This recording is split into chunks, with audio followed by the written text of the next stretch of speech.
Tu alcunha, simplesmente Nando. Crónicas do Nando, Crónica 15. Meu nome, Fernando Alberto da Silva Fernandes Souto da Cunha. Alcunha, Nando.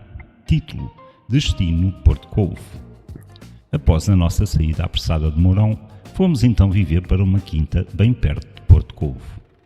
A quinta, inserida numa bonita herdade, tinha uma pequena capela, uma escola primária para os filhos dos funcionários e era atravessada por um riacho de água cristalina.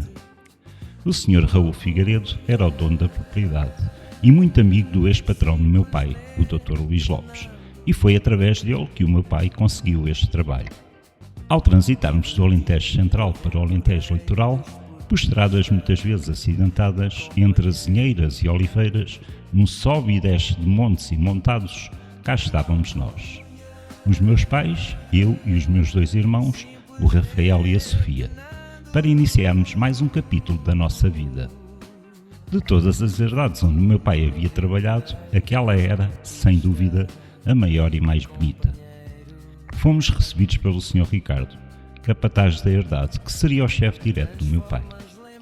Embora parecesse uma pessoa fria, foi bastante prestável e colocou-nos desde logo à vontade. Começou por nos mostrar a casa onde iríamos viver. Era uma casa modesta, junto a outras, residência de outros trabalhadores da quinta. Tinha uma pequena sala com chão em pedra e lareira, 2 quartos, uma antiga cozinha e casa de banho. Os meus pais ocupavam um dos quartos, enquanto nós os três alternávamos entre o outro quarto e a sala, uma rotina a que já estávamos habituados. Após nos mostrar a casa, o Sr. Ricardo pediu aos meus pais para o acompanharem, a fim de o meu pai ficar a saber quais iriam ser as suas funções. Nós tivemos liberdade para conhecer a herdade. Atraídos pelo silêncio, iniciámos a exploração pela capela, que ficava a poucos passos da nossa nova casa. A porta estava aberta e entramos. Era pequena, sim, mas por dentro respirava-se história e devoção. No belo altar de paredes pintadas à mão, lá estava a imponente imagem de Nossa Senhora da Soledade, Santa Padroeira de Porto Covo. Do teto pendia um grande e majestoso candeeiro em ferro forjado, que de tão trabalhado denunciava a sua avançada idade. Na saída, mal cruzámos a espessa porta da fria capela, o calor e a claridade do Alentejo fizeram-se sentir. Olhámos em redor para definir o próximo rumo. A 200 de metros, a arquitetura indicava o que seria a escola primária. Caminhámos até lá. No recreio, um muro baixo fazia a divisão entre a parte das raparigas e a dos rapazes. No centro do edifício, um sino que servia para chamar as crianças para as aulas. Embora as portas estivessem encerradas, pois era domingo, era fácil imaginar as salas com crianças vestidas com batas brancas e a figura da professora que transmitia ensinamentos e respeito. A descoberta continuava, pois a herdade era enorme e cheia de recantos interessantes. Percorremos um trilho rodeado de ervas e algum arvoredo e fomos dar ao riacho. As suas margens eram acompanhadas por árvores e flores vistosas e perfumadas.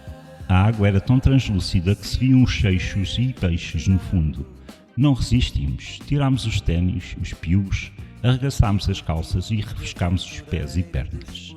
Soube de veras bem, mas estava na hora de regressar para junto dos nossos pais. Quando regressámos a casa, os meus pais já nos esperavam. Arrumámos as nossas coisas e, dado que o meu pai só iniciava o trabalho no dia seguinte, aproveitámos para ir conhecer a aldeia de Porto Covo e fazer umas compras. A herdade ficava tão próxima que o caminho se fazia facilmente a pé. Passeámos pelas suas pacatas ruas e descemos até ao mar. A sensação de ver a imensidão do oceano e respirar o cheiro da maresia foi revigorante. Eu mal podia esperar pelo dia em que me mergulharia naquelas águas. Antes do regresso, passámos numa pequena mercearia, onde o cheiro a café moído pairava no ar, e comprámos alguns bens para preencher o frigorífico e a despensa. A tarde e a noite passaram, e um novo dia despertou. Lembro-me de acordar com o cantar dos galos e com a voz do meu pai a ordenar que nos levantássemos. Para mim e para o meu irmão Rafael, a mudança tinha um sabor agridoce. Com 15 e 16 anos, e com o ensinamento da Escola Agrária de Moura ainda frescos na memória, Porto Covo parecia um deserto educativo. Ali não havia exames nem salas de aula. A continuidade dos nossos estudos teria de ser feita na própria herdade, sob o olhar rigoroso do nosso pai. A sebenta e o lápis serviam de memorando para registar e honrar os ensinamentos do nosso pai. Para a minha irmã Sofia, com os seus 18 anos, e o sonho da hotelaria, o horizonte era diferente. Enquanto eu e o meu irmão mergulhávamos na lida da herdade, ela iria procurar ensinos, na altura uma vila, a 20 minutos de autocarro dali, uma estalagem onde podia colocar em prática e aperfeiçoar os seus conhecimentos de hotelaria. Assim, os anos foram passando lentamente, mas ironicamente bem depressa. Já com os meus 18 anos, numa festa de Natal na Quinta, em que todos se juntavam para comemorar e festejar, num dos bailes conheci a filha do Sr. Raul Figueiredo, patrão do meu pai. Chamava-se Maria e tinha 16 anos.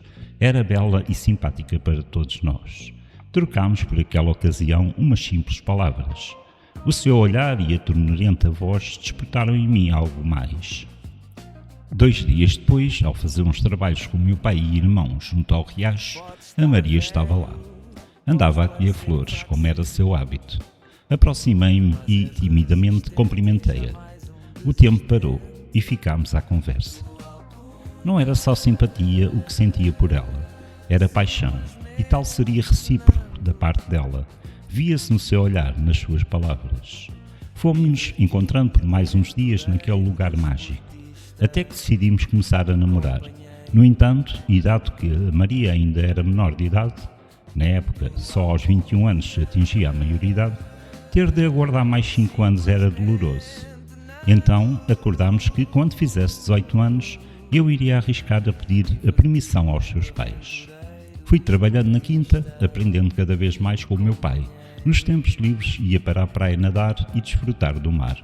Por vezes a Maria estava lá e íamos trocando apenas uns olhares. Os nossos encontros mantinham-se discretamente somente no lugar do costume. Foram 2 anos de espera e ansiedade até aos seus 18 anos.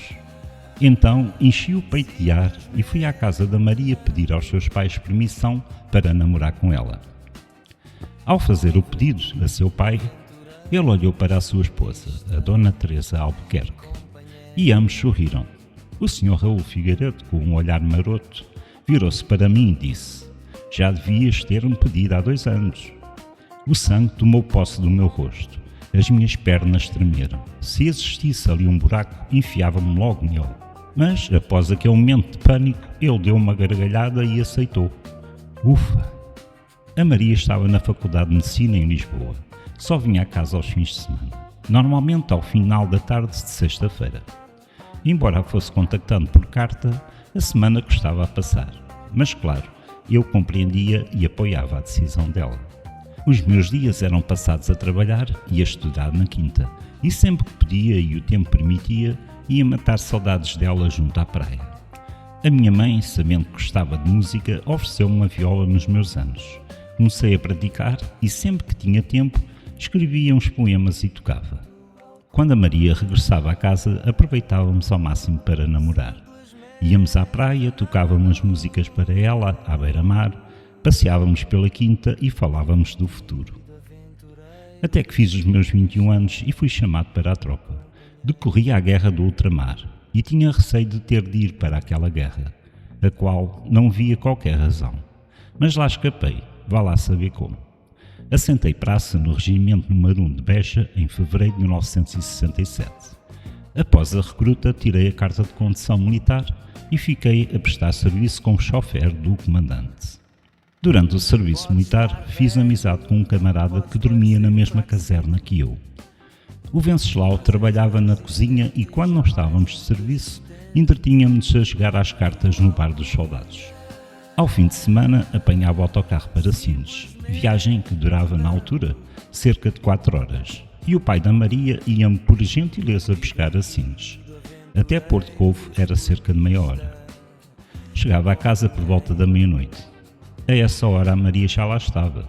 Vinha de Lisboa, mas devido à avançada hora já não era possível estar com ela.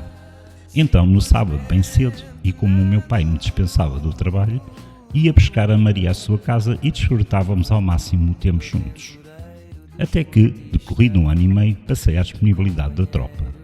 A Maria também estava a concluir a formatura de Medicina e pensávamos em casar e começar uma nova etapa na nossa vida. Que melhor lugar para casar senão na capela daquela bela propriedade? Assim foi. No soalheiro dia de verão, todo o pessoal da quinta estava presente no nosso casamento. Foi um dia carregado de emoções e de reflexões. A Maria estava deslumbrante e com a entrada dela na fria capela, o ambiente aqueceu. Sabíamos que a partir de agora as responsabilidades aumentariam. O nosso objetivo era sair da quinta e recomeçar a vida em Azenhas do Mar, a aldeia do concelho de Sintra, mas isso ficaria para depois do casamento. Conclusão: Porto Covo foi mais do que um destino. Foi onde a vida se cumpriu.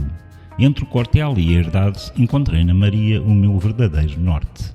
Deixo Porto Covo com a certeza de que, naquele olhar trocado na festa de Natal, o destino já tinha escrito o nosso capítulo mais bonito.